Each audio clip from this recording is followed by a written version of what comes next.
الله الرحمن الرحيم إن الحمد لله وحده الصلاة والسلام على من لا نبي بعده وبعد اللهم صل على محمد وعلى آل محمد كما صليت على إبراهيم وعلى آل إبراهيم إنك حميد مجيد اللهم بارك على محمد وعلى آل محمد كما باركت على إبراهيم وعلى آل إبراهيم إنك حميد مجيد رب اشرح لي صدري ويسر لي أمري واحلل عقدة من لساني يفقهوا قولي سبحانك لا علم لنا إلا ما علمتنا إنك أنت العليم الحكيم.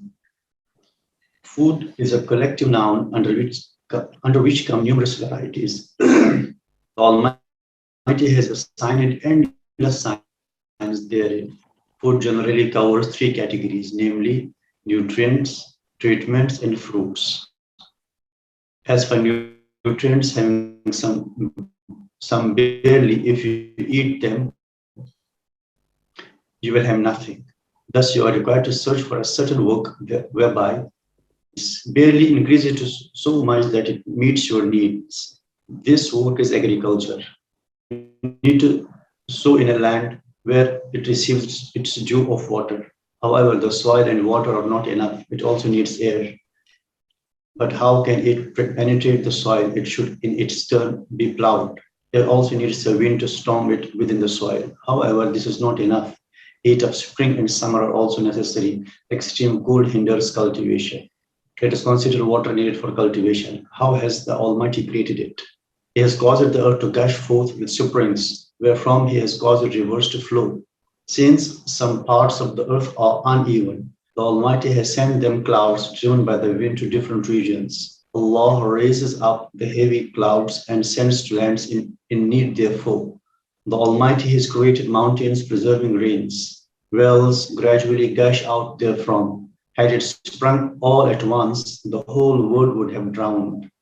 We should consider also how the Almighty has created the sun and it made it subservient. Though it is extremely far away from the earth, it nevertheless gives warmth to it proportionately in different times. The heat of the sun ripens fruits. Each heavenly body is designed to achieve certain wisdom and endless graces. Since items of food do not grow in one place, Allah has sent traders who are interested in accumulating wealth. Though are not usually satisfied, they are preoccupied with hoarding property. In that way, the Almighty has caused hope and negligence to influence them, thus undergoing perils and dangers to carry food and humans' needs from the farthest ends of the world.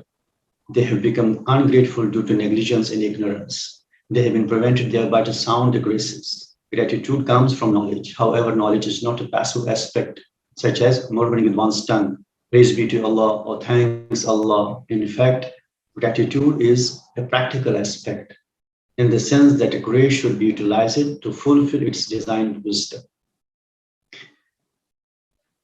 Imam Al-Ghazali now gives an example, since we are discussing about the ni'mah of Allah subhanahu wa ta'ala. There are hundreds and thousands of ni'mah scattered around us.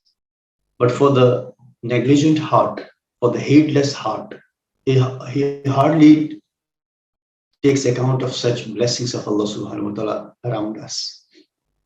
And Allah subhanahu wa ta'ala created these bounties for us to ensure our survival. Allah subhanahu wa ta'ala has created it so that we can live a smooth life. Now again, all the blessings of Allah subhanahu wa ta'ala, if it crosses its due proportion, it is harmful for the humans. Any blessing of Allah, any creature of Allah subhanahu wa ta'ala, if it is due proportion, it is beneficial for us. However, when it crosses the limits, when it exceeds the limits, the same thing becomes harmful for us. Say, for example, very recently we had the floods in many parts. We ask Allah subhanahu wa ta'ala to protect all the people from all sorts of natural disasters. So we had the floods in Malaysia here. See what happened? Rain is important for us. It is beneficial for us. It's a ni'mah of Allah subhanahu wa ta'ala. Imagine if there is no rain, then famine, droughts, and the dryness and aridity will become prevalent. There will be no vegetation, no crops, no fruits.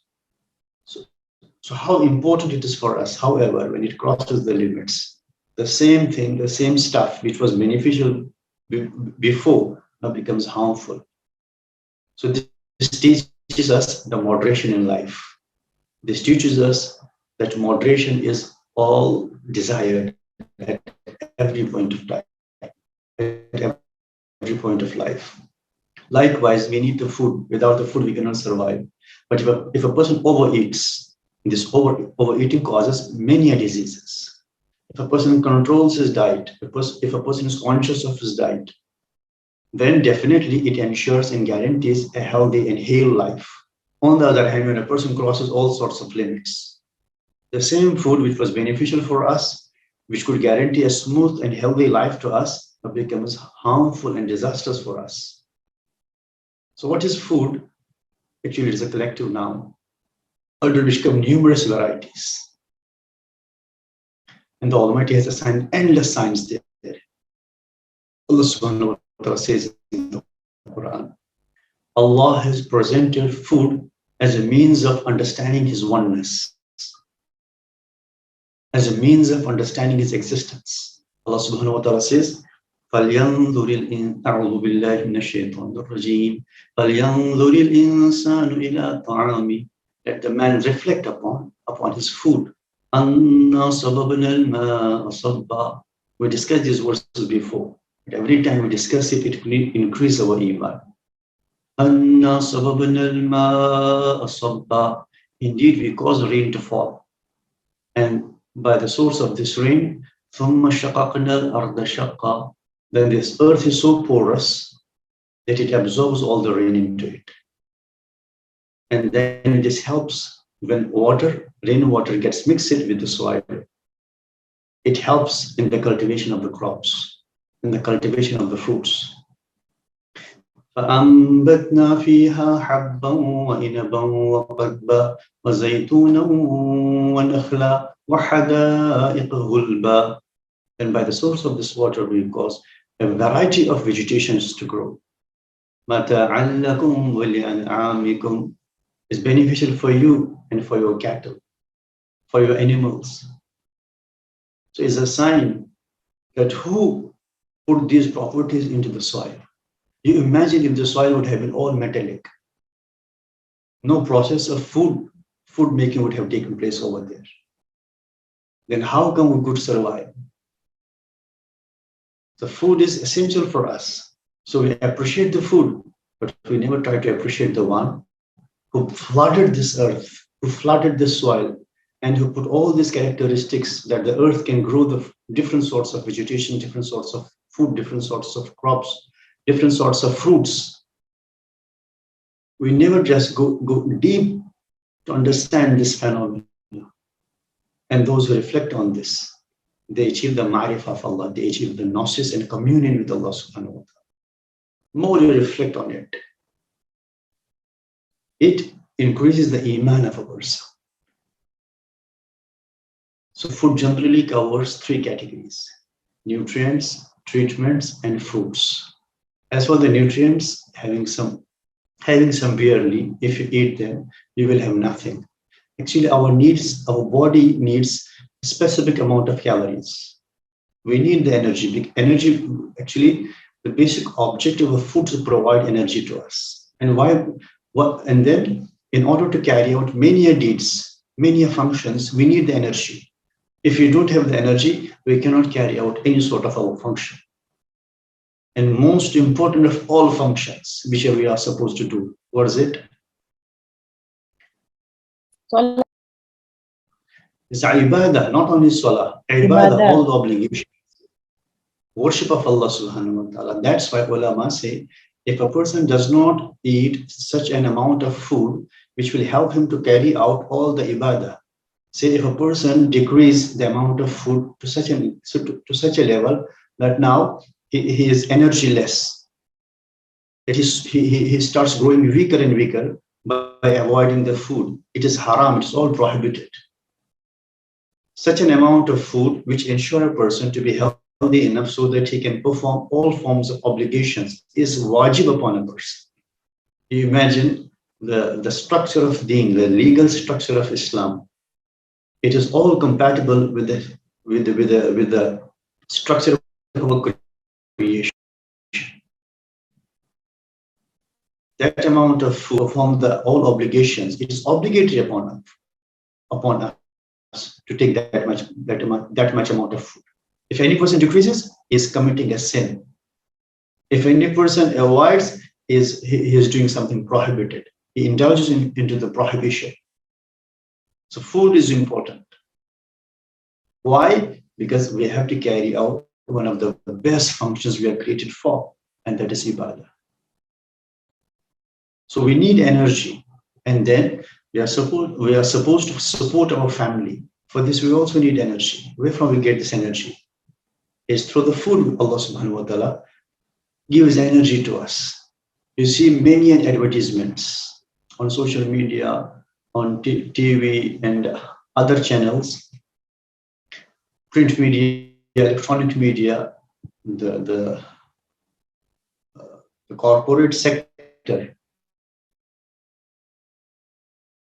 the businessmen, they use the print media, social media, electronic media for the promotion of their products, for the promotion of their food items or edibles.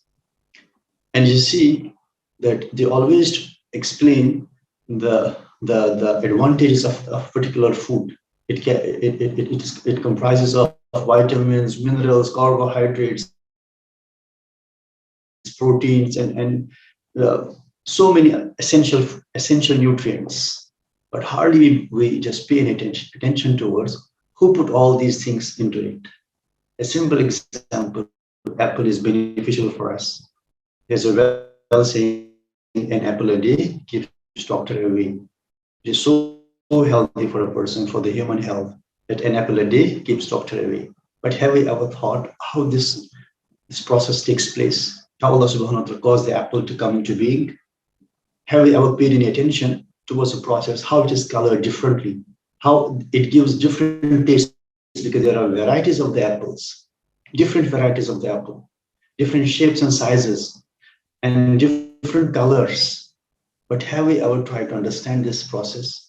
That who designed the shape and size of the apple? Who colors it? Not a single human hand is involved, except human being is supposed to just carry forward a few tasks, say preparing the field, sowing the seed, and providing the sufficient amount of water which is required by it. And the whole process which takes place within, there's no human hand involved. It's all under the divine instruction of Allah subhanahu wa ta'ala. So have we ever seen any farmer that he puts buckets of the paint at the roots of the tree, so that the color of the fruit is more bright, is more attractive? There's not a single person. You will not find any person putting the sugar, bags of sugar, full of sugar, putting at the roots of the trees. Who maintains the sugar level there? Who there are the checks and balances for the sweetness. We appreciate the fruit. Oh, it's very tasty, it's very sweet. But we never try to understand who put all these things into it, who structured this process. That is tafakkur, that is contemplation. And those who contemplate upon the creation of Allah subhanahu wa ta'ala, their iman increases, their faith in Allah subhanahu wa ta'ala increases. It gets strengthened. And on the other hand, those who don't use their thinking capability upon the creation, upon contemplation, then they are just two-legged animals. As the animals, they are not concerned about such things, because this is beyond their scope. A cow, a sheep, a goat is devoid of thinking, how come this grass grows on the surface of the soil? How come these plants come into being? They are not able to do it. It is beyond the scope of their thinking capability. But the humans were blessed with this power of imagination. They were blessed with power of contemplation. Therefore, a true human being is the one who appreciates the blessings and graces of Allah subhanahu wa ta'ala. And then Our body also needs carbohydrates, it needs minerals, it needs vitamins, proteins, and all these food contain whatever we require. You can see a beautiful frequency. The ingredients within we need, they are all available without. The ingredients we need for our body, they're all prepared outside our body. And there is a beautiful frequency, an amazing compatibility among the creation of Allah subhanahu wa ta'ala. This is a creation plan of Allah.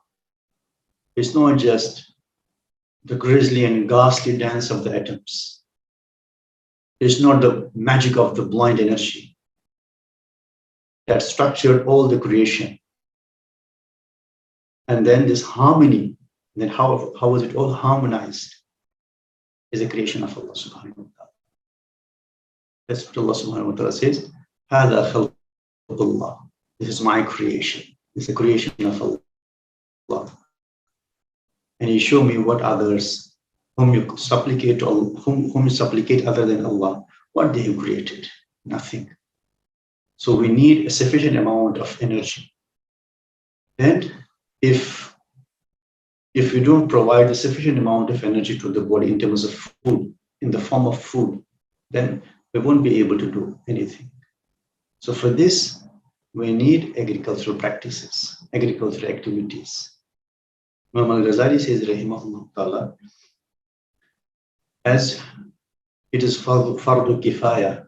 Fardu kifaya, we know that it's an collective obligation. It means that if a few people does not devote themselves for that particular field, whole of the community is sinful. But if a few people dedicate themselves to a particular cause, others are excused, they are absolved. As for example, ulama. In every community, there must be a few ulama who dedicate their lives for learning and teaching the deen. And they are supposed to take care of the needs of the religious needs of the people. So whenever people find any difficulty to understand the purpose of life, who could explain them the forms of ibadah, who could explain them the methods of ibadah. It's their responsibility. So it is fardu kifaya. As having ulama in a particular community is fardu kifaya, is a collective obligation. Likewise, having a farmer, having a doctor, having an engineer is fardu kifaya in a society. You imagine if there is no any farmer, then who will cultivate the fields? And people have to face their difficulties. You see the beautiful legal structure of Islam, as it emphasizes upon the existence of a scholar in a community. So it also emphasizes upon existence of a farmer, existence of a pharmacist, existence of even the barber, because one is supposed to dress himself up. We need a vegetable seller. So these are all important aspects of the human society, and they are all fardu kifaya. So agricultural practice is also fardu kifaya. If no one in the community practices this, then all the people, all the members of the community, all the members of the society are sinful, because people will face hardships. They will not find the food to eat. So there must be a group of people who dedicate for the cultivation of the food. And then how Allah subhanahu wa ta'ala structured our desires. This desire of accumulation of wealth, it pushes the traders to go from one end to other end of the world. And then these products are taken to other places. There are many things, many more things which are not grown in Malaysia. But how can we find them here in Malaysia? Products from, even you can see the butter from Australia, butter from New Zealand. And how can we find it? Then Brazilian beef, and then different fruits, then other products, the Chinese products are here.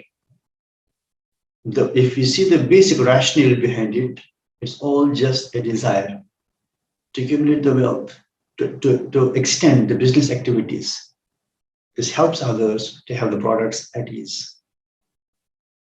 So how Allah subhanahu wa ta'ala has structured all these things. So there is familiarity among all the different components of the creation. There is no conflict. As Karl Marx, he saw the conflict in everything. There's not conflict, rather there is compatibility. There's conformity, and there is a harmonized frequency among all the things. However, when it crosses the limits, the beneficial thing turns into the harmful thing. Same applies to the business activities as well. If the desire for accumulating wealth is more and more, then a person starts overpricing. A person becomes an exploitator.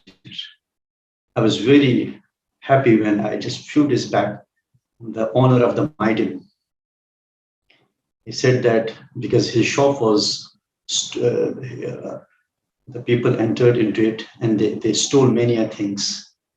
And one of the news said it was millions of loss, millions of ringgits it was stolen. And he said, I just forgive everyone, because if the need arise, then they are allowed to do so. This is what I don't know the inner intention. May comments upon the practical aspects. Practically, it seems that he's not among the selfish people, though I don't know him personally. But it seems the approach, the way he looked at this event, he responded to this event when his mall was robbed of all the products. Then, if he would have been the people like selfish traders, then he would have registered a complaint against the people, then forced the government and the police agencies to get them arrested. So instead, what he said is forgiving everyone. If the need arises, but only thing is that it should not be for accumulating the things. Rather, if there is need, they are permitted. He doesn't have any grudge against them. Prophet Sallallahu, I don't know his personal life, or I'm just commenting on this particular aspect. There could have been any other person in place of Maiden. I'm just focusing on this particular aspect, the way he reacted, the way this man reacted to this particular event. Maybe he may not be good in his life, or maybe he may be good in his life, because I don't know anything about him. The only thing I just want to emphasize upon is that selfishness and selflessness, which I always talk about. So if a person observes the limits of Allah subhanahu wa ta'ala in all aspects of life, including business activities, trade activities, or even the agricultural practices. There's one of the hadiths that Prophet sallallahu ta'ala alaihi wasallam, a person, he was on his way, then he saw and then he heard that the clouds are being commanded that you go to so and so place. And then you have to pour down over there in the form of rain. This person was surprised at that. What kind of good deed that person is performing that. Now there's a divine arrangement for providing the irrigation to his field. So he followed the clouds. Prophet sallallahu alaihi wasallam. Then the clouds reach it at a place, and then they pour down into the form of rain. And the fields beneath, they were now all irrigated, and which gave the good crops to the person. Now he inquired about the owner of that particular piece of land, that particular patch of land. So he came to know that he's a very pious person. Then he asked him that, what is your practice? What deed you are performing that Allah is pleased with you? So that to such a level that he arranges the water for your fields. He said, my brother, I have this piece of land. Whatever crops I grow and whatever profit I get out of it. So I divide into 3 parts, 1,000 into 3 parts. 1/3 for Allah subhanahu wa ta'ala. Means I specify it for the poor, for the needy and others. I spend in the activate the next crops. And the third one, I spare for myself and for my family needs. So this way, I'm doing this and I have difficulty in growing the crops. So there was a divine arrangement behind, because he cared for others. He was not selfish to the extent that he wanted to hold and accumulate everything for himself.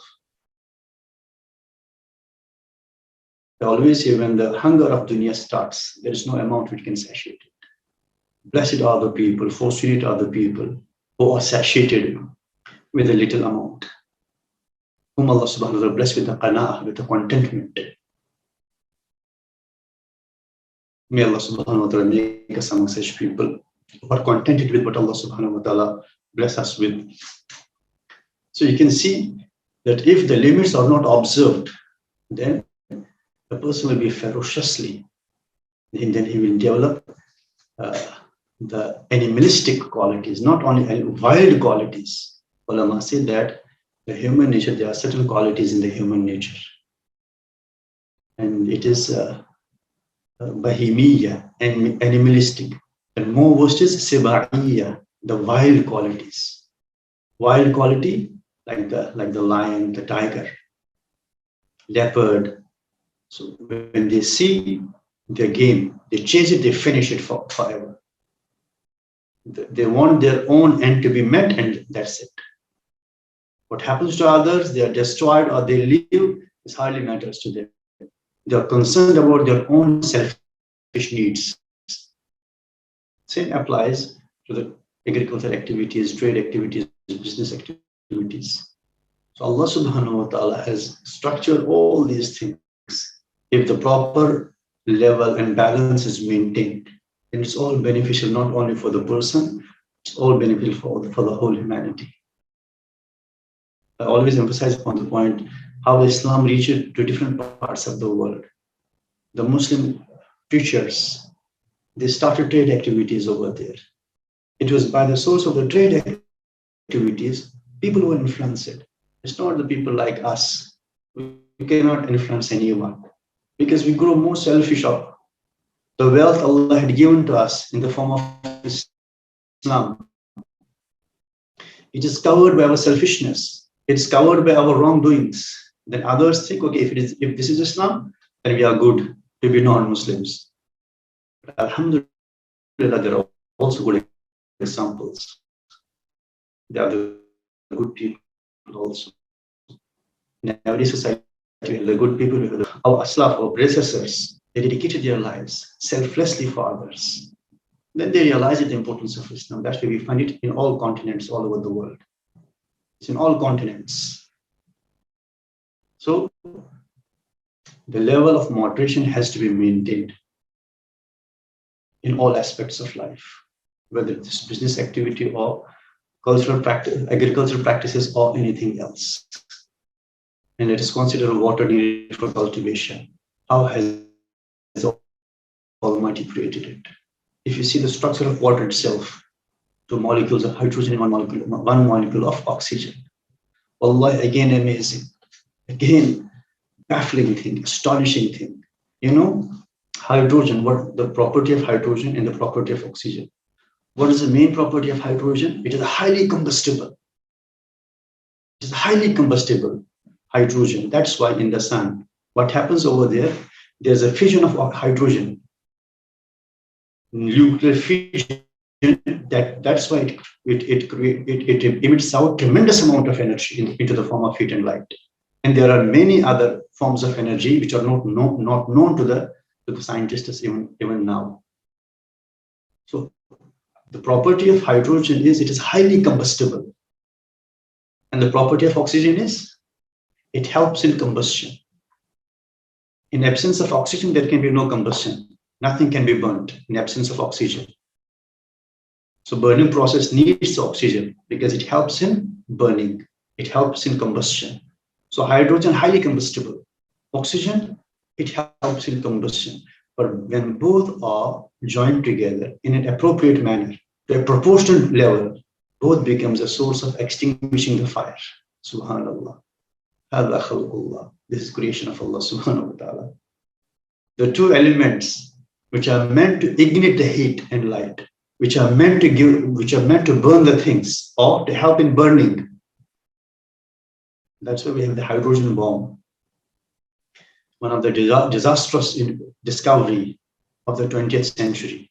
One of the disastrous and full of calamities discovery or the evils of science is the discovery of hydrogen bomb. It burns everything. It burns everything into ashes. But and then oxygen, which helps in combustion. When these two different elements with the property of burning and helping in burning, when they are fused together in an appropriate manner, they become a compound which helps in extinguishing the fire. Subhanallah, how Allah subhanahu wa ta'ala has created this water. وَجَعَلْنَا مِنَ الْمَاءِ كُلَّ شَيْءٍ حَيٍّ. Allah subhanahu wa ta'ala says, and we cause it everything to be alive through water. It was very recently that the biologists came to know that the major proportion of the cell is based on the water. The basic element of the human existence is cell. In cell biology, when we see the structure of the cell, it's more than 70%, even more than 80% is water. He has caused the earth to gush forth with springs. Then you see how earth has been structured, how earth has been created. Highlands, lowlands, plains, slopey areas, hilly areas. Why? Because when the snow falls, it is stored at the Alps of the mountains. On top of the mountain, snow is stored. And it doesn't melt in one go. It doesn't melt gradually to provide the water to us. The small channels, it is formed into the brooks, and these small brooks together forms the streams, and these streams together form the river, and these rivers flow through the plains, which is used for the cultivation, which is used for the cultivation of the crops, irrigation of the crops. And then it's also used for the domestic uses. How Allah has created this. You imagine if there were no water, the life on planet would not be possible. So since some parts of the earth are uneven, the Almighty has sent them clouds driven by the wind to different regions. So just by the source of the clouds, first it is vaporization, and these vapors are changed into the clouds. Then these clouds are driven to different parts, to different regions. That's what Allah subhanahu wa ta'ala says in the Quran. Allah subhanahu wa ta'ala, He drives these clouds to different parts, into different regions. They pour down into the form of rain. The Almighty has created mountains preserving rains. Wells gradually gush out therefrom. Had it sprung all at once, the whole world would have drowned. We should consider also how the Almighty has created the sun and made it subservient. So while discussing about it, we need to go through how it has been created, the way it has been structured, the sun. That's what I said. When we reflect upon the creation of Allah subhanahu wa ta'ala, each and every single creation, it exposes to us tremendous amount of knowledge involved. It's in how Allah subhanahu wa ta'ala arranged all these things for us. سبحان ربك رب العزة عما يصفون وسلام على المرسلين والحمد لله رب العالمين. السلام عليكم ورحمة الله تعالى وبركاته.